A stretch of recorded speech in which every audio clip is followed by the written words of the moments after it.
there frozen, Adrian's words just hanging in the air. They know you've seen everything now. I didn't even know what everything meant, but the way he said it made my skin crawl. He told me to sit down. I didn't want to sit down, but my legs made the decision for me. He looked me dead in the eye and said, "Remember that summer when you were 16? The 3 weeks you said you couldn't remember? You told everyone it was the accident." I nodded slowly. There wasn't an accident. My whole body went cold. That summer had always been a blur. Doctors, parents, everyone accepted it. I accepted it. But the way Adrian said it, like he'd been carrying that secret for years. I knew he was telling the truth. I asked him, "Then what was it?" He said, "Those people in that group, they've known about you since you were 16. They've been watching you grow, waiting for you to reach a certain point, and you just reached it." I asked him, "Are you one of them?" That pause before he answered felt like a lifetime. He said, "I was placed in your life on purpose, but somewhere along the way, you became my brother, and I couldn't let them have you without you knowing the truth first.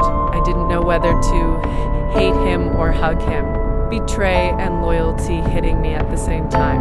I just said, what did they want from me?" He stood up, walked to the window, looked outside like he was checking for something, then said, "It's not what they want from you. It's what they need you to decide.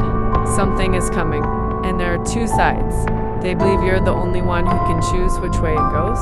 I sat with that for a moment. Then I stood up. "Take me to them." He looked surprised. "You sure?" "No," I said, "but take me anyway." We drove 40 minutes in complete silence, pulled up to a plain, unmarked building, the kind you'd never notice. Before I got out, Adrian grabbed my arm and said, "Whatever happens in there, remember you always had a choice. They just never wanted you to know that." I walked through those doors, and sitting at a table were faces I recognized. People from my life, old teachers, neighbors, even a family member, all staring at me like they'd been waiting for years. The person at the head of the table stood up, looked at me and smiled, and said, "We've been waiting a long time for this. You're not here because we chose you." They paused. "You're here because you chose this. You just don't remember making that choice yet."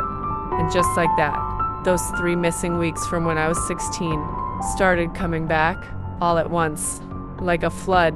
And what I remembered changed everything. Some doors you open looking for answers, and what's behind them is a version of yourself you were never ready to meet.